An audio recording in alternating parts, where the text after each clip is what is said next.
I think first holiday मलाई जहाँसम्म याद छ I was probably 6-7 years old that time हैन अनि त्यति बेला चाहिँ family holiday मा हामी केन्या गएको थियौँ Africa. I remember ठुलो ठुलो जानवरहरू देख्न पाएँ lions, hyenas etc. Very different experience. अब नेपालमा बसेर त्यस्तो खाले sight चाहिँ देख्न पाइँदैन. So त्यति बेला त I was a child. It's a different experience. No perspective बच्चा हुँदाखेरि त perspective change हुँदैन. तर ट्राभलमा चाहिँ विभिन्न खाले मान्छे भेट्न पाइन्छ विभिन्न खाले कल्चर सिक्न पाइन्छ आफ्नो देशको बाहिर गएर वा आफ्नो देशको भित्र पनि विभिन्न ठाउँमा गएर धेरै धेरै कुराहरू सिक्न पाइन्छ उनीहरूको लाइफस्टाइल के हुन्छ उनीहरूको कल्चर कस्तो खाले हुन्छ उनीहरूको फुड खानेकुरा कस्तो हुन्छ इन्टरेक्सन कस्तो हुन्छ travel is a must my perspective travel चाहिँ is a big learning for any individual. There are so many moments in travel that I can remember. अब नेपालकै कुरा गर्दाखेरि चाहिँ I remember going to झापाको एकदम interiors त्यति बेला हामी चाहिँ हाम्रो commercial farming start गरिरहेको थिएँ अनि एकदम इन्टिरियरमा गएर त्यहाँ चाहिँ अब बाटोहरू पनि छैन 2-3 घन्टा गाडीमा गुडेर विदाउट एनी रोड हैन त्यहाँ चाहिँ गएर भिलेजमा बस्ने भिलेजको खाना खाने उहाँहरूको लाइफस्टाइल हेर्ने एकदम सिम्पल लाइफ हुन्छ केही टेन्सन हुँदैन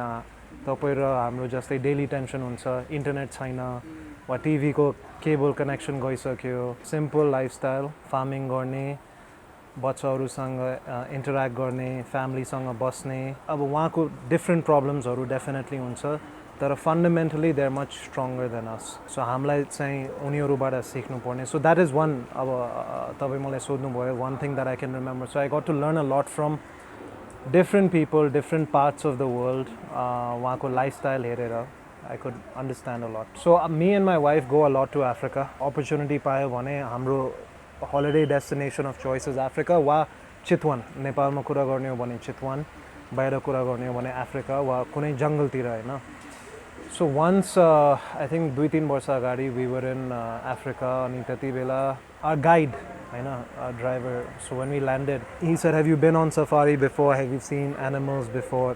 When I was 6 years old, I went to Kenya, so I told him, yeah, a long time ago. My wife has said, yeah, we've seen, in our country also, Nepal ma pani, jungles there, tigers. So he said, oh, that's incredible. But just witness for the next 30 minutes what is here and tell me how you feel. And in 30 minutes, we were sitting in the car, we were driving to the hotel, and on the drive to the hotel, we got to see elephants, lions, zebras, giraffes, hyenas in their natural, unfiltered habitat. And then my driver said one line, this is their world and we are the guests. So that stuck with me, natural, the human species, we've made buildings, we've made a lot of things, technology to make us comfortable. But we are all guests on this earth. We are no different to animals. We must respect nature, try and keep as many things natural as possible. Do not mess with nature. Nature has a way of neutralizing everything. So respect nature, respect animals most importantly. So that line I remember very distinctly. धेरै छ यस्तो धेरै छ, but that is one thing that I remember. Another thing, हामी मनाङ जाँदाखेरि त्यहाँको local मान्छेहरूसँग interact गर्दाखेरि what they said is, so उहाँ सोध्नुभयो हामीलाई कहाँबाट आउनुभयो etc. काठमाडौँबाट आएको छ etc. ए काठमाडौँ त कस्तो होला, काठमाडौँ त ठाउँ ठिक छैन, काठमाडौँमा त धेरै डिफ्रेन्ट प्रब्लम्सहरू आइसक्यो होइन यहाँ त्यो प्रब्लम नलाइदिनु होला यहाँ चाहिँ हाम्रो जे छ त्यही अनुसार हामीलाई मेन्टेन गर्नुपर्छ होइन अब अर्को 1-2 जना टुरिस्टहरू हिँडिरहेको थियो त्यहाँ चाहिँ कस्तो कल्चर छ भने अब मेबी मिस्टेकनली एउटा प्लास्टिकको प्याकेट खस्यो होइन टुरिस्टको ब्यागबाट अनि टाढाबाट मेबी 100 मिटर 50 to 100 मिटरबाट एउटा not too old also maybe 17-18 वर्षको एउटा केटा आयो and he picked it up and he asked the tourist, राम्रो इङ्ग्लिसमा है फेरि, that sir, please do not litter our village. This is not Kathmandu. So त्यस्तो खाले they maintain their environment, they respect their village, their place, and most importantly they respect nature. So that depends. But travel ma, I'm a naturally pretty shy person. But travel gardakiri, it really depends. There are certain environments where you feel uncomfortable talking to a person. They're busy in their own things. Certain times, when the environment is very nice and the environment is very comforting, then you can tell, you can get a sense of the person's vibe, होइन. त्यो मान्छेसँग म कुरा गर्न सकिन्छु, त्यो मान्छेलाई म approach गर्न सकिन्छु. So त्यस्तो खाले त्यो आफै फिलिङ आउँछ. But sometimes people approach me, just to strike up a conversation. Sometimes we approach them to strike up a conversation. Our travel gardakiri, it's very important to learn from your fellow travelers as well as locals. एउटा अर्को म example दिन्छु तपाईलाई. I went on a solo trip to Mongolia. यो चाहिँ 2018 तिर म गएको थिएँ, 5 वर्ष अगाडि. I always wanted to go on a solo trip without anyone. I picked Mongolia and I lived with the nomadic family. त्यहाँ चाहिँ nomadic family भन्छ. They have nothing to do with the world.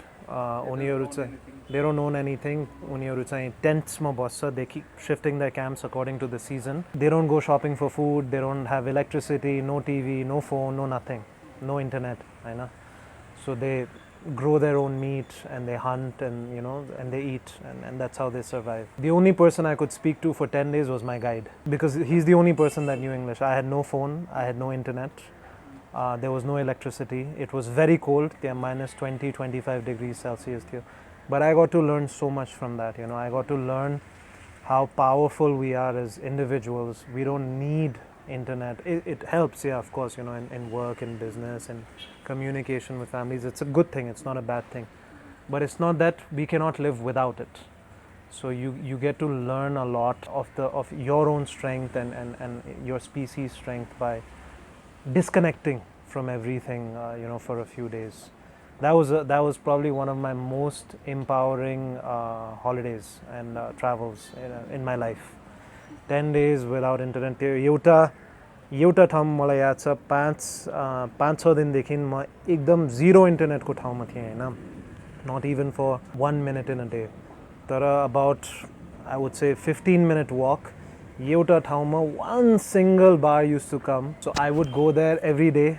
For the first 2 days I went there every day, walked for 20 minutes in freezing cold, and just messaged my family saying that, I'm okay, don't worry. After 2 days, I told them, look, I don't have internet. I'll connect with you for 3 days, don't worry. And I felt fine. I felt absolutely okay, So it's very important. Our childhood, our parents, there was no option to select where you go.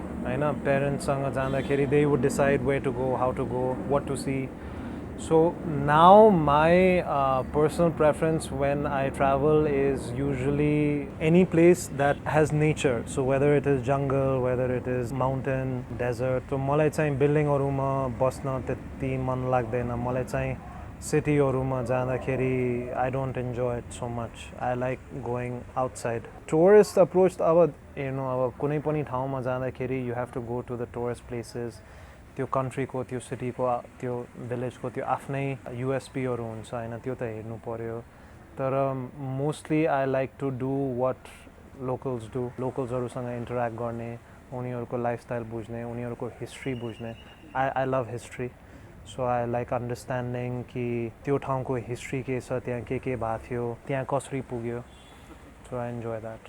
Travel bhanda pani, it is meeting different people, learning from their experiences. See, कुनै पनि मान्छेलाई सबै कुरा थाहा हुँदैन. अब हाम्रो एउटा पर्सपेक्टिभ हुन्छ, एउटा वे अफ लुकिङ एट एउटा सिचुएसन हुन्छ, होइन. अरू व्यक्तिसँग त्यो सिचुएसनको बारेमा कुराकानी गर्दाखेरि उहाँको पर्सपेक्टिभ वा way of seeing it may be different. So it is very important that we understand different ways of looking at the same thing, so that our mind can open up, we can see things in a broader way or a different way. So the main learning, I think, from travel was, and it's a blessing honestly, was to learn different things from different people, whether it is, Bairatira, Asia, Africa, Europe, And even नेपालमा चाहिँ I think fundamentally हाम्रो गाउँहरू are significantly clearer. वहाँको clarity of thought चाहिँ एकदम बलियो छ कि सो त्यहाँबाट पनि धेरै सिक्न पाएँ. So नेपालको tourism thankfully it is growing again. Last एक दुई महिनाको डेटा चाहिँ pre-COVID को inflow र last एक दुई महिनाको डेटा चाहिँ it's almost, so that is good. Nepal is a naturally blessed country हैन. हाम्रो चाहिँ we are blessed to be living यस्तो स्वर्ग टाइपको इन्भाइरोमेन्टमा भनौँ न. अब काठमाडौँमा हेर्दाखेरि आज पनि हेर्दाखेरि अलिकति पानी पर्यो, अहिले चाहिँ अलिकति क्लियर भइराखेको छ, भ्याली सबै पहाडतिर we can see क्लियर डेमा चाहिँ हिमालय पनि we can see हैन. त्यस्तो खाले एकदम थोरै हुन्छ कि संसारभरि एकदम थोरै हुन्छ. So we are very blessed with the gift God has given us as Nepal. Tourism will only grow. Infrastructure अनि अलिकति political stability लाई पायो भने it can only grow. It can only and only grow. We can be the most visited country, at least in the Indian subcontinent, maybe later in Asia.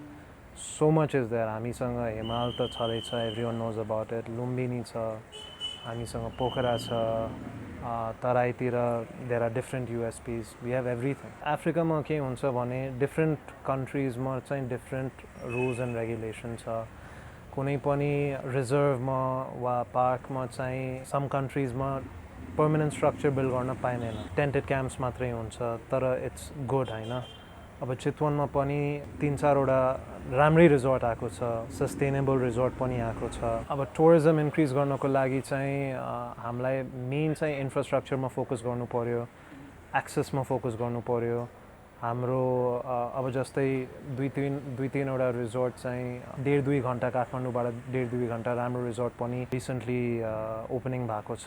विभिन्न खाले ठाउँमा different एरियाजमा राम्रो रिजोर्टहरू आयो भने अनि एक्सेस त्यहाँ अलिकति सजिलो भयो भने tourism can be fantastic in हाम्रो कोअपरेसनमा hospitality is a strong area of focus. अब यहाँ चाहिँ एउटा होटल काठमाडौँमा आइसक्यो. It's running pretty well, you know, touch wood. लुम्बिनीमा we are looking at one project. त्यहाँ पनि एउटा रिजोर्ट हामी प्लानिङ गरिरहेछौँ. त्यसबाहेक हाम्रो जनकपुरतिर पनि एउटा प्लानिङ छ, पोखरातिर पनि प्लानिङ छ. काठमाडौँबाट 2-2.5 घण्टाको डिस्टेन्समा एउटा बुटिक इन्टिमेट चाहिँ प्रपर्टी हामी सोचिरहेछौँ. So our exactly very good. काठमाडौँबाटै सुरु गर्दाखेरि अहिले हामी यो ब्रान्ड पनि हायर प्लेसबाट we are upgrading the brand हैन.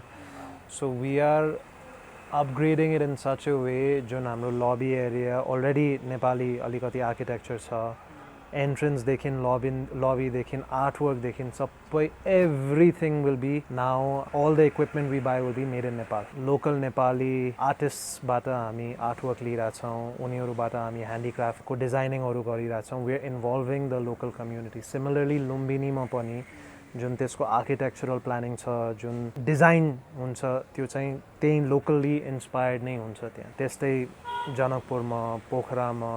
अब I can't tell you everything, but when you see 4-5 महिनामा यो होटलको लबी, रेस्टुरेन्ट्स, यो हाम्रो पुल एरिया हेर्नुहुन्छ भने you will see a significant shift towards locally inspired design and local material. Traveling as a businessman is different. Traveling as a businessman, you go with a specific purpose. My thought process is very clear. You know, I don't. If I'm traveling for business, it is only for business. It is for that specific purpose. Jun meeting गर्ने, discussion गर्ने, जे गर्ने त्यो गरेर come back home. It's not I go around, see things. I don't do all of that. That is my personal, belief that if you're going for a specific purpose, you go for that purpose and you come back because you have to be efficient. अब business गर्दाखेरि you have to be efficient. Why waste a day or 2 days? Go back to that place because it's impossible. If you go for business on 1 घण्टा 2 घण्टा I'll go around and come back. It's not possible. If you go to a place, you respect that place. त्यहाँ 3-4-5 दिन जति दिन चाहिन्छ त्यहाँ बस्ने, बुझ्ने, हेर्ने, and then you do that for leisure. So it's very separate. Business travel is, again, I will say, यो सबैको इन्डिभिजुअल पर्सपेक्टिभ हुन्छ, इन्डिभिजुअल चोइस हुन्छ हैन. मेरो लागि चाहिँ business travel is you go there एउटा पर्पसको लागि, बिजनेसको लागि, do your job and you come back. Leisure travel is when you actually want to go and explore and visit and learn, etc., etc. So it's very different. Etro dimag ma etro kura थिएन. Mine was a little bit more free, a lot more free. So त्यो चाहिँ freedom is not something that is, you know, taken away or given to you. That is a mindset. अहिले चाहिँ again, like I told you, तपाईँले example अगाडि दिएको थियो कि मेरो travel मा I got to meet a lot of people. I got to see people whose minds are not free and people just को mindset is एकदम free, no baggage, no nothing. So I wish I had that. Sometimes I wish if I could go back 30 years back or something like that, to have that complete freedom and, you know, not worrying about anything, enjoying every moment as I see, as I hear, as I feel. So that is something that hopefully it'll come back one day. Sometimes it does, but that is something that's rare. Yeah. So anyone who's अब सबैजनालाई मेरो तर्फबाट it's very simple. Traveling is important, हैन? Open mind राख्नुस् travel मा. It does not have to be कुनै fancy destination मा. Locally पनि नेपालमा पनि there are so many beautiful places. तपाईहरु जानुस्, हेर्नुस्, बुझ्नुस्, interact. Most importantly, interact गर्नुस् त्यहाँको local community हरुसँग. 100% you will learn something. केही न केही सिक्नुहुन्छ.